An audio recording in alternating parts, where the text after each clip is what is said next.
All right. Hello, everyone.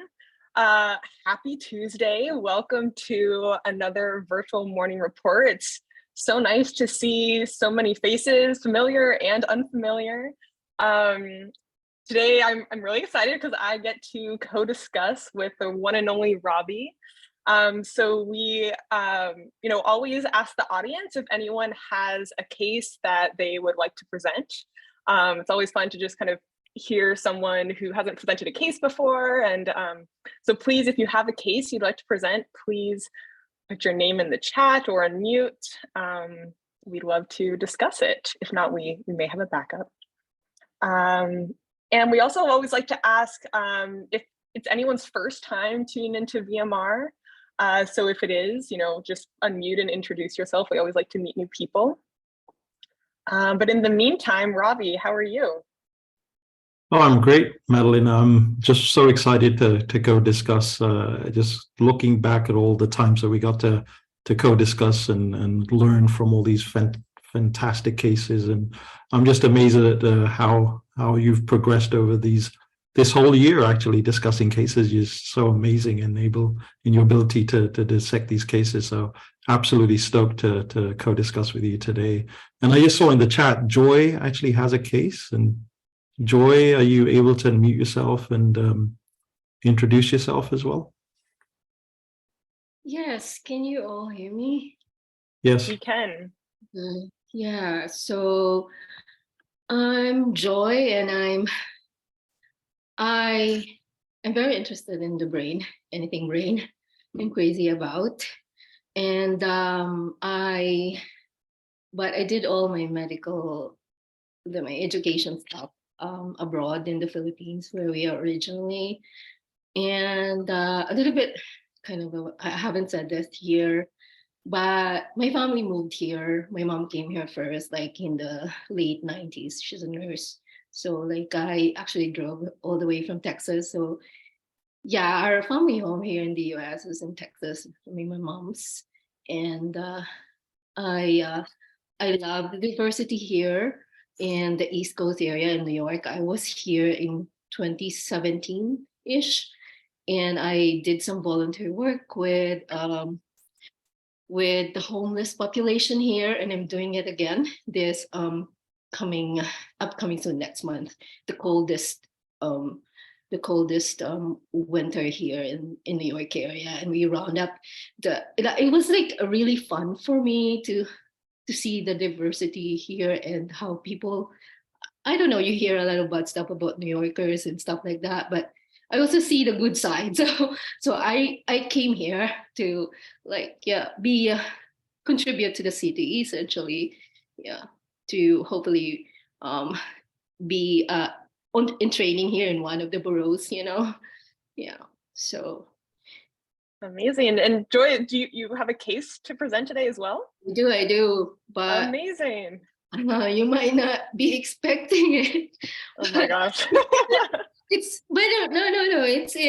a bread and butter in neurology. I'm sure by just first sentence you can get it, but I would like us to suggest that you can guess actually the diagnosis, but I'd like us to spend our time. I mean, thinking about more of the differential, like ideology and the localization, stuff like that.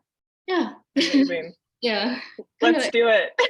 Okay. Looks like we have a newer VMR today, so we'll make a go of it.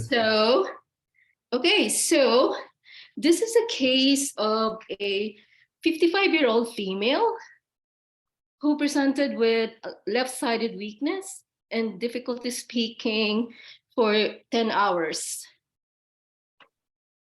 So thoughts? All right.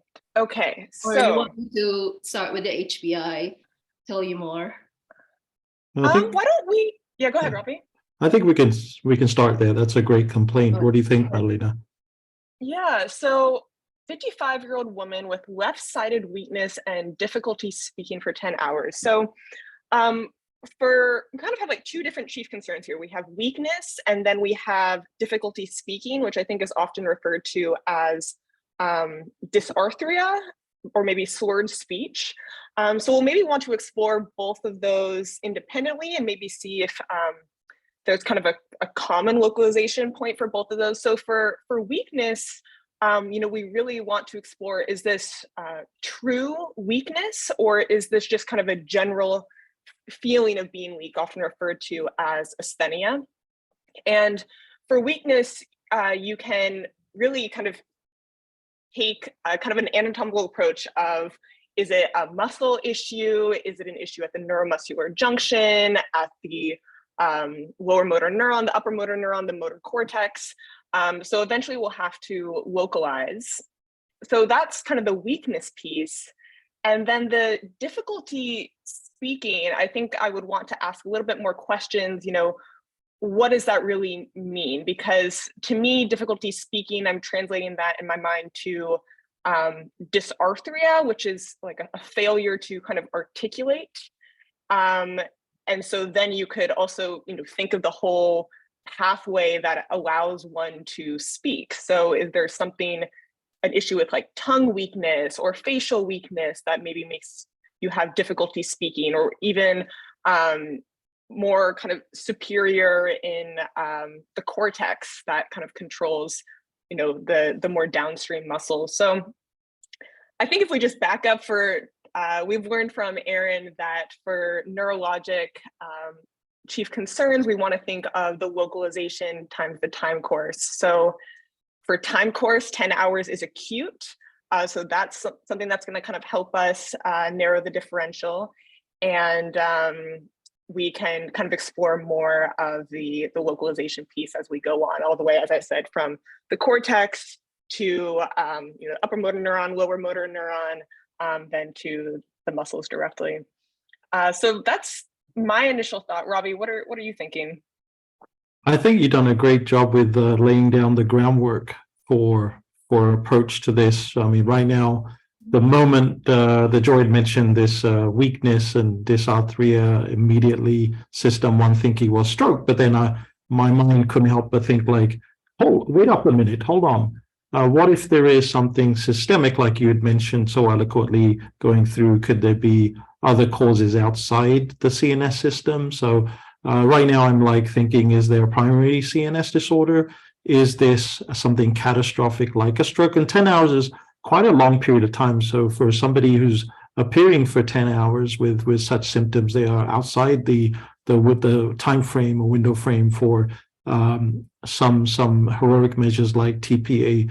But then you can't help but think like, oh, maybe this wasn't devastating enough initially that the patient didn't come in earlier, because we all are taught and we're getting the message out to recognize all these signs and symptoms of stroke so that people get to the emergency room in time and get aggressive interventions to help resolve the issue. But I'm kind of intrigued that why did the patient wait for this long or this amount of time? And is there anything going on in the system that could be any part of the metabolic? We are sort of concentrating on structural. Is there something infectious, maybe an old stroke? A UTI could cause recrudescence of an old stroke. So just sort of throwing that out there, but it's still early. It's sort of, we're premature in this workup of this patient. So I like to see what else Joy gives us in the HPI. So back to you, Joy. Ravi, brilliant thoughts. I think you're getting this just like that. You're on the right track, I mean. So what happened was she went to bed the night before, like around 9 to 10 p.m. It wasn't her usual state of health, but then she woke up at around 12 a.m. to use the bathroom and felt like her left side is heavy. She woke up again at around 6 a.m. and noticed that the weakness is much more worse now at that time. So they then called EMS. When she got to us, she had a BP of 187/103, and her speech was slurred and with a significant left-sided weakness.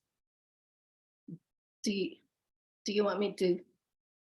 Of note though, like in terms of like ROS here, or a relevant history, she did had an emergency emergency visit a week before for lightheadedness, and she was found to have hypertensive emergency, and she was started on 3 antihypertensives, but she never had been taking anything prior to that for years. But now she has been taking her antihypertensive. So what are your thoughts? Yeah, this is a great place to stop. What do you think? Now we have some more information, Madalena. What do you think about this blood pressure? Yeah, so definitely the blood pressure is concerning to me. And I think, going back to our previous discussion, the first aliquot, when we were thinking of this kind of acute time course, and we were thinking of what types of processes can cause, acute onset weakness and difficulty speaking, and we were concerned of a stroke. So when I saw the blood pressure, we know that for both ischemic and hemorrhagic strokes, hypertension is a big risk factor for those. So I think this is making me a bit more concerned that potentially perhaps a stroke could be the cause of these symptoms. Lightheadedness, hypertension. Yeah, so I think I'm very concerned about the blood pressure, and if, these symptoms are a kind of a consequence of that, as I said, kind of the hypertension increasing the risk for either a hemorrhagic or ischemic stroke. So that's what this information is that's what this information is giving me. What about you? Yeah, I think it's great points about the blood pressure. Blood pressure has been problematic for this patient, and it's going back to a recent VMR we talked about. Is the blood pressure causing this phenomena? So what kind of issues does a blood pressure this high can cause? Issues with like ACS, if it is a hypertensive emergency. So symptomatic accelerated high blood pressure. So things like CNS injury, like a stroke or hemorrhage, possibly congestive heart failure, cardiomyopathy, and ACS, renal failure. There's been cases of maybe endothelial injury, so things like DIC, or even I think maybe not DIC, but TTP. I think high blood pressure does go along with TTP as well. And also visual disturbances like papilledema and so on. So you have to think about the blood pressure maybe causing this. I have encountered a patient with hypertensive encephalopathy, and it is like a mimic of a stroke. So if we build a bucket of stroke mimics, this is one that does fit into that category as well. But I've also seen as a consequence of stroke, you do have a hypertensive response. So if you go back to physiology, the autonomic CNS regulatory mechanism, when you have a stroke, there's a tendency for the blood pressure to be raised to allow for perfusion beyond the area of injury. So you have that ischemic penumbra, which is in jeopardy if you lower the blood pressure. So you want to maintain that blood pressure or allow permissive hypertension to allow for blood flow through that injured area so that you don't exacerbate or augment further injury.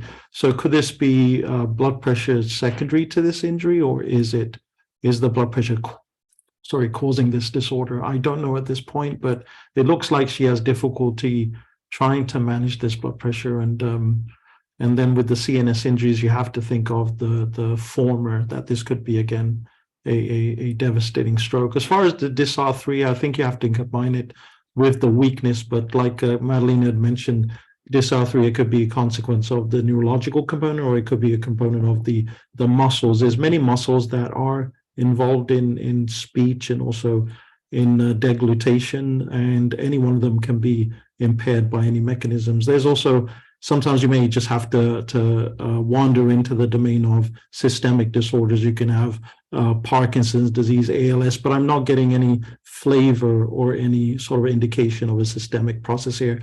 I'm just getting more of a flavor of stroke secondary to, or stroke with blood pressure that's uncontrolled. Any other thoughts, Madeleine? I'm kind of rambling on a bit, but No, I really love that. I think your point about is the hypertension, did the hypertension maybe, cause these current symptoms, or is the hypertension kind of a result of whatever process? So I thought that was a really helpful way to frame this. And I guess, Joy, one clarifying question, is this hypertensive emergency, was that, I guess I'm asking, did the patient have a history of hypertension before that presentation? No, she had not. She has not been taking anything. And okay. Yeah, this was her first visit to a hospital, essentially. So. Okay. Got it. Well, I just want to mention, Sammy had a great thought there in the chat. I forgot to sort of review, but they brought up the issue of press. And what's interesting, we had, remember press for one of our CPS boot camps, maybe the first or second one, if I think it was, maybe, well, we did discuss it. And going back to that, remember we reviewed the problem representation for that, and you don't necessarily have to have high blood pressure, but you can have blood pressure. You can also have prodromal symptoms, like a seizure could be a presentation of that. Remember the imaging, the MRI would show hypolucency in the cerebral areas, in the the occipital areas. So that area would be prominent on MRI imaging of the brain. So something to think about when you have high blood pressure. Definitely. And I think because both of us are mentioning this concern of a stroke, I think I would probably move towards a non-contrast CT scan pretty quickly in this patient too. Okay, so I do have like a little bit like of a guiding question, a question here for you both. So if you guys, I'm sure like you're thinking stroke here, which is okay. I'll just say this is vascular. I just have to. I'll say that. I'll give you that. Where do you think, given the course of the presentation, in terms of like etiology, where would you place this? Where would you kind of let's start thinking about etiology of their vascular process? This is yeah, you got it. This is definitely vascular. Yeah, I just want to put it out there for now. So do you want me to continue, give you or do you have any more clarifying questions? No, I think just answering your question a little bit more of the localization, and a lot of people put this in the chat too, but because if you're just thinking of motor movements, the kind of the right side of the brain controls the left side of the body. So because we'll confirm this. The course of the time course, which is a little bit Yeah, I think the only thing I was going to say is that I'm concerned that pathology is in the right side of the brain, given that it's from what the history we are seeing that it's left-sided weakness. But in terms of localization, that's about as far as I can go at this point.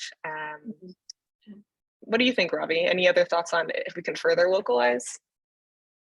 Yeah, I think at this point, I'm really interested in the neurological exam to see if I can move further diagnostically and trying to figure out where the location will be. But right now, yes, with a lot of the cortical fibers decussating towards the other side in the medulla, cortical spinal tract, and so on. I think right now we have motor dysfunction, so we have to think about the cortical spinal tract. I think anterior lateral as well, they decussate to the opposite side. So you're absolutely right. It's opposite to the side that is affected. But then the speech center, usually we consider on the left side. So aphasia, but we don't really have aphasia here. So are we dealing with bilateral? I'm not sure, but we're not getting any flavor of motor dysfunction on the other side. So I have to see, I have to think about speech issues from right territorial, maybe cerebral, in this, not the cerebellum, but in the cerebral process, an infarct in that area. But let's see. Well, I'll have to think about it further, try and dig deep into my neurological bank to remember the anatomy. But back to you, Joy. So just to give you more info as far as to help you guide with localization. So she didn't have any headaches or visual changes or abnormal movements, no loss of consciousness or difficulty speaking, or she did have some dizziness like a week before that got her to the ED. And she's not a smoker, no, non-drinker, doesn't do drugs, and family history, non-contributory. So you want me to give you the PE right now? Okay, so she was alert oriented. She knew where she was. She could give history. Her speech was fluent, but a little slurred. It's just slurring. So you got this like from the start that this is more dysarthria versus aphasia. I well, I could tell that she just slurring her speech, and she also endorsed it as it's not her normal speech. So naming, repetition, comprehension were intact except for the slurring, and her cranial nerves, pupils were equal, round, reactive, visual field full, EOMs were intact, no nystagmus, but she did have a mild left-sided facial droop. So that's for the cranial nerves. Motor, lower upper extremity, left upper extremity, there was a drift, and the right side, there was a drift that was just the findings, whereas the left lower leg, while the right side were lower and upper were both intact. And the left upper extremity, though, is 4 out of 5 as far as the motor. And the left lower were a bit, it's 3 out of 5. She could lift it very briefly, but then, it drifted right down. So she cannot do any confrontational testing with it. So it's a 3 out of 5. For coordination, there was some difficulty with the finger to nose testing, but it was more of like the weakness than the dysmetria, that not cerebellar, and unable to perform the heel to chin because of the weakness. She is more weak in her left side, left leg. Sensory impaired left on her left side, also pinprick and also in her left side, and decreased sensation in her left lower face. And reflexes were hypoactive and +1 throughout, and toes were downgoing. And speech, slurred. And it's so this we're thinking already this arthria, right? So we do this test to like kind of clarify which part of the is possibly the cranial nerves that's responsible for the motor of speech. So it just slurred most of it. Like you could test that. It's just more of a diffuse process of the muscle coordination for speech. So yeah, that's the that's the exam. That's a great physical exam. Lots of detail there. Was there any hemi-neglect to the left side? Did you notice? Neglect to the left side? No, it was just the weakness. Essentially the weakness and sensory. Loss of sensory to the left side and weakness. Madeline, you want to take a first stab at this? Yeah, so this is great because this is really gonna help me and all of us grow in our kind of localization skills. So I'm gonna just try to call out kind of the main abnormalities that you described, Joy. So really, you described that there is left upper and lower extremity weakness. The right side is intact, and then there is left-sided facial droop. Is that right? Mm-hmm. Lower. Left lower. Okay. Lower. Yeah.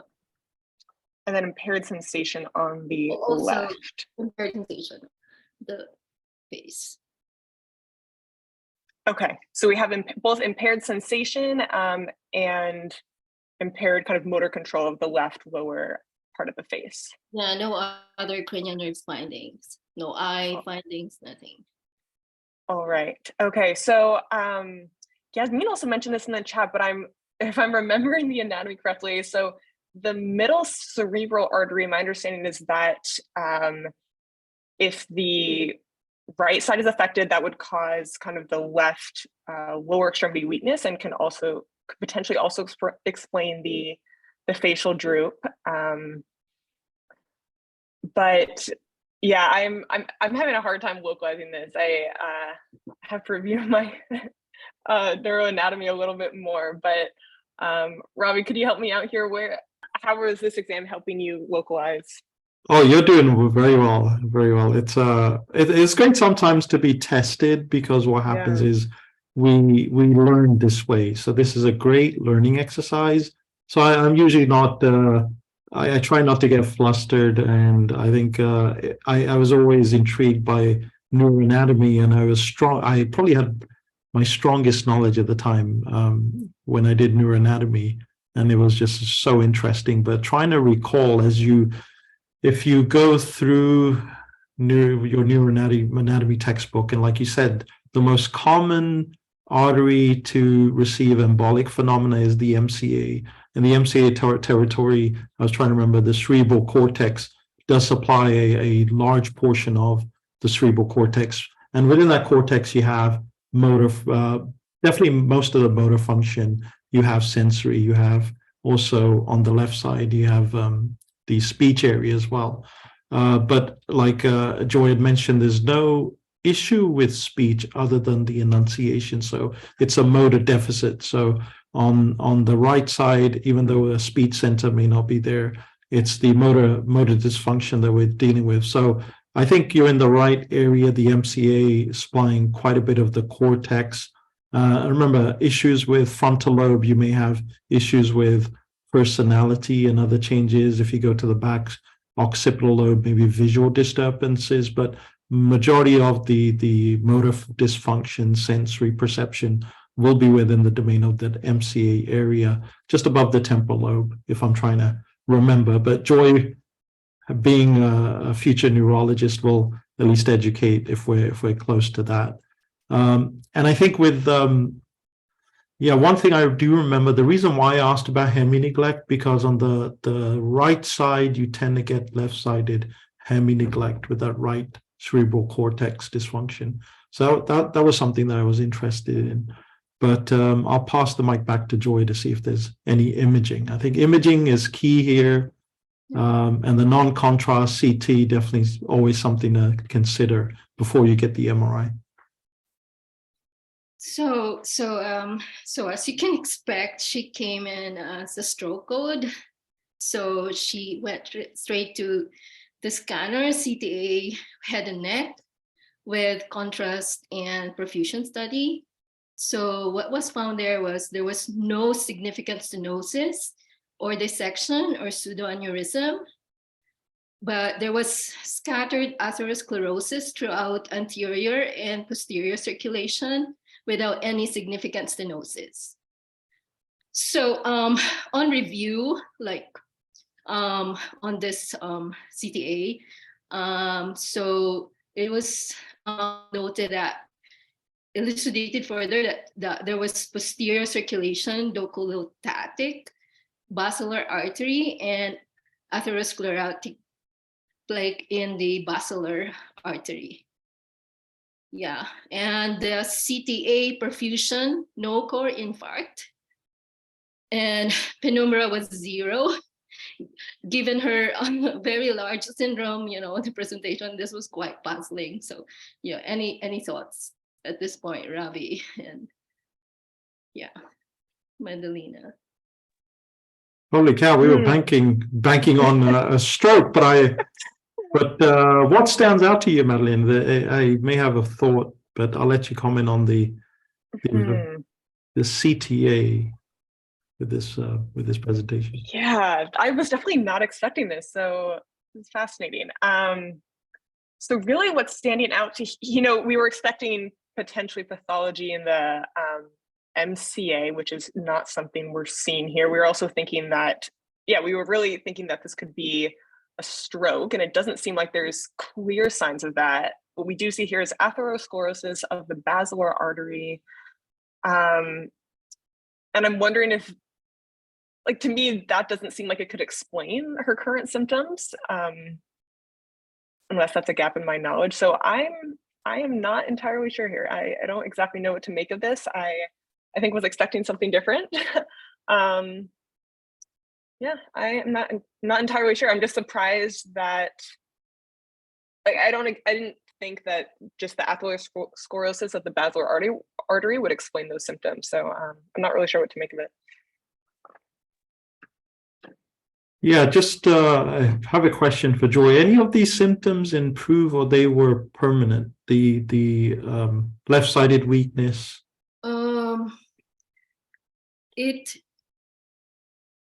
During that time, it was not.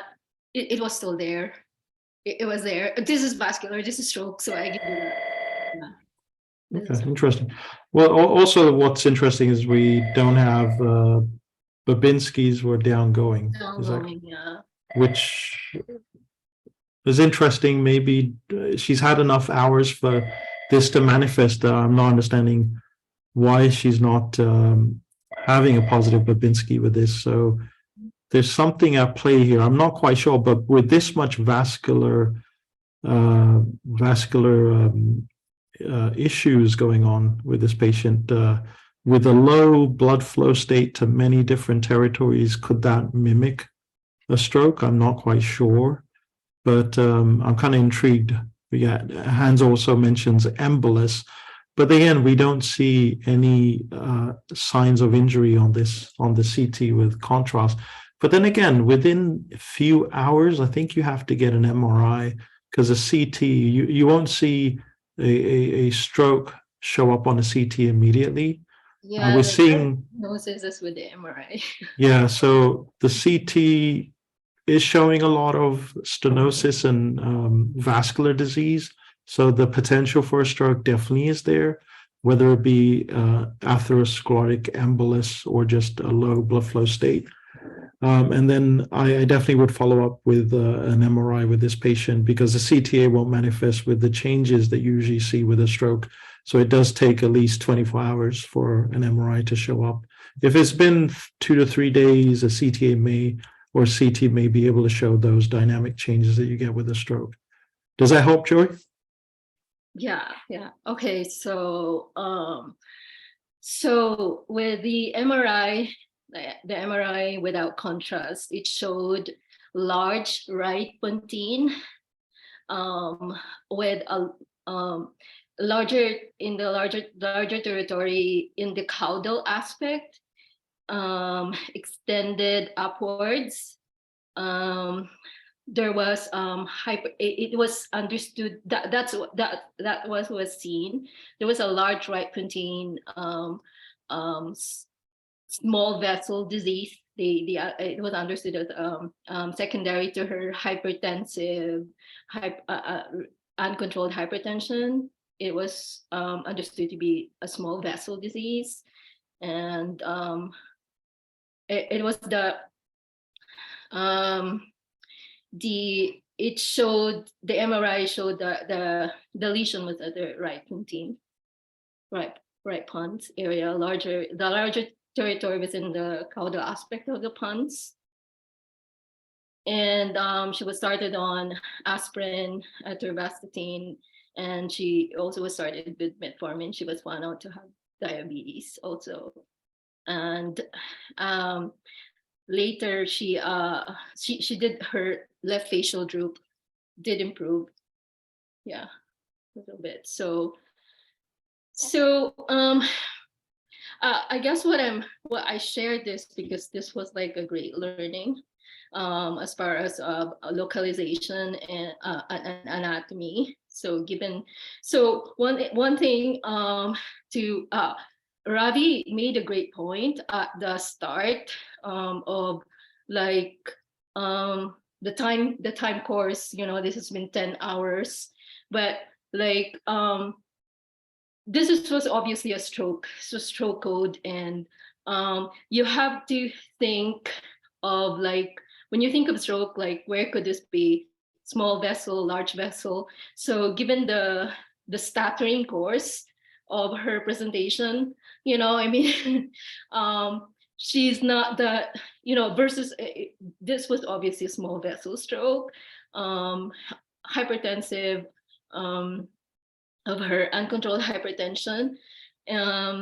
Also, that you could get that clue from her presentation of like 10 hours, and she was not fully paralyzed, only her left side, and just a droop. I mean, in terms of like if this were a big, large vessel like an MCA, PCA, or anterior circulation stroke, she would have, this would have been more disastrous. Like you know, the as far as severity of her deficits. So that's one. And this is also yeah, and the localization here was really given you guys went on to like talk about given their presentation of more of a left-sided weakness, and also of her face, lower motor neuron. They were thinking we were thinking of possibly a thalamo-capsular, you know, like near the internet capsule, that would explain the left-sided weakness, and that would also explain the face, the left lower face, like hitting the genu part. And these were just thoughts, you know. And the right thalamus, possibly if you're thinking about the VPL, VPM, you know, the lack of sensation of her left side, that would explain. And also that's one, thalamocortical, and then or basal ganglia, because given that this were small vessel, so you're more of like in the basal ganglia thalamocapsular, given her uncontrolled hypertension, you know, the lacunar stroke. So basal ganglia, this possibly prior to the crossing of the fibers, with the difficulty with no other cranial nerve signs, and left lower facial, that was just that, and no eye symptoms, or dysarthria. However, it was not localizing, it's more diffused.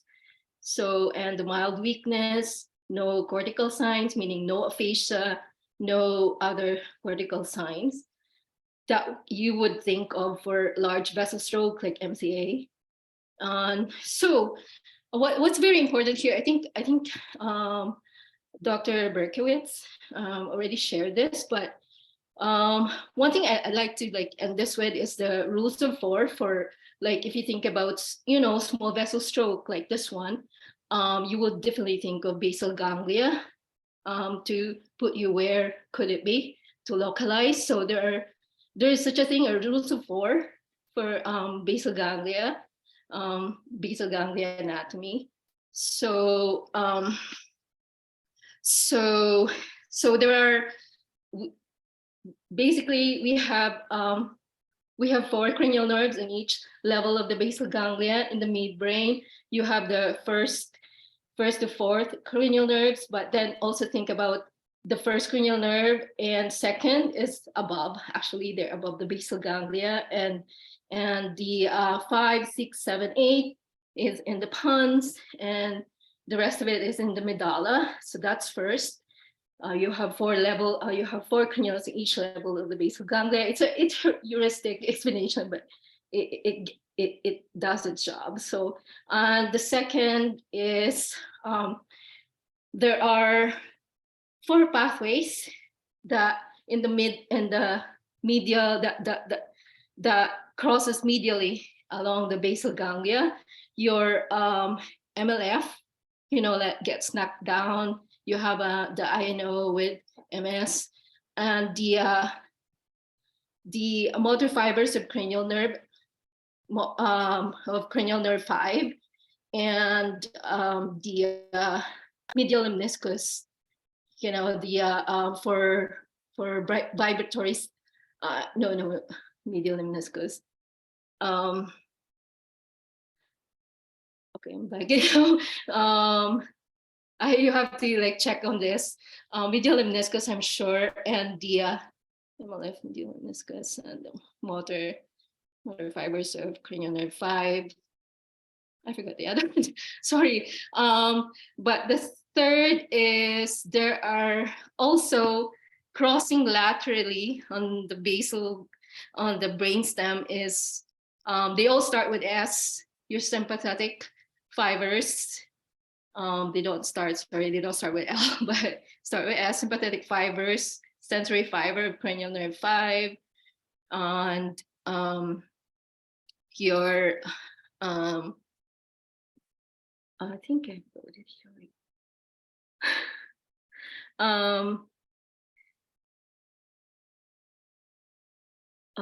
Sympathetic fibers, cranial nerve 5.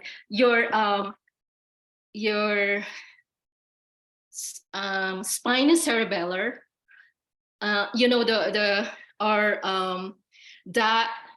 That axons, or that controls our that we could stand erect. Spinous cerebellar, and there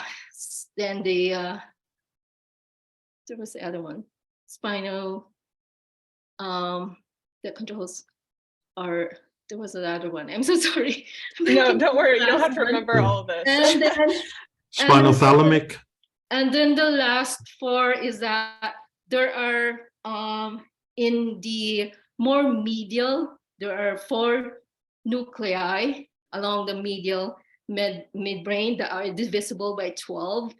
The 3, 4, 6 cranial nerves, oculomotor, trochlear, abducent, and 12 along the medial. So if you can get this, instead of memorizing, thinking of Wallenberg, memorizing all this stuff, this will help you. If you have, just look at the, what was the deficit, the cranial nerves, and then this other stuff will help you. The other, I'm sorry, I forgot the other ones. No worries, Joy. Thank you for walking us through all of that neuroanatomy. I think, my takeaway from this case is that it was a big stretch for me to remember kind of all the localization pieces, but I really appreciate you walking us through all of that neuroanatomy. And something that I want to go back and review for myself is kind of just a little bit of the localization of the strokes, and the fact that there's left-sided weakness and left-sided facial droop, how you can use those clues to kind of narrow in on which vessel is affected. So this case was a big stretch for me in terms of that localization piece, but thank you for taking the time to organize this case and do all of that teaching at the end, Joy. Yeah, this was the basal ganglia stroke, definitely. This arthria clumsihan kind of, that kind, yeah. Yeah, I think what also gives it away with the pons area is non-vestibular dizziness. You, in fact, alluded to this a week ago. She had lightheadedness and dizziness. And then, like people have mentioned in the chat, this stuttering sort of stroke. And then, as you know, the pons is a very concentrated area for a lot of the fibers to travel through. So it was a small vessel stroke. Yeah. And a lot of people alluding to that, the speech issue, dysarthria, also with the cranial nerves in that area as well were being affected. So a lot of great teaching for me. So I really appreciate you bringing this case, and I'll definitely be reading pontine strokes and hemorrhages after this. Me too, Ravi. Me too. Should we get to the teaching points, Deborah? Hi, everyone. Great discussion, Ravi and Madalena. Thank you, Joy, for the case. So going for the teaching points, Madalena started that the chief complaint was 2 that we have weakness and difficulty of speaking. And weakness, we thought that is it true or is like a general feeling like asthenia? And then we can think about the muscle, the nerve, the upper and the lower neuron, and the difficulty speaking. We thought what that really means. It could be aphasia, a dysarthria, dysphonia. It could be a tongue weakness, a facial, or something, the cortex. And as the patient had hypertension, that could be increase the risk for the stroke. And Ravi asked if the blunt pressure is causing the disorder or is secondary to the problem. And then he explained that in the stroke, the blood pressure can get raised for beyond the area of the injury, so the blood can flow to that injury area. Then we have the differential diagnosis for Pratt syndrome that normally can be acute or subacute with patients that present with hypertension, seizure, and you can see like an abnormal cerebral autoregulation or an endothelial dysfunction. And then we think about that the problem could be in the arteria, MCA, that provides the blood to the Broca and the Wernicke area. And in this case, like the CT would not be helpful because you need at least 24 hours for you to see the stroke. So you need to order MRI. And in the end, Yasmin put in the chat how to test the facial nerve, that you have to evaluate the taste, the facial asymmetry, ask if the patient feels the dry mouth, and if there is any painful around the ear. So yeah, that was the teaching points for today. Thank you all. I hope to see you all tomorrow. Thank you, Deborah. Thanks, everyone. Take care. Bye, everyone.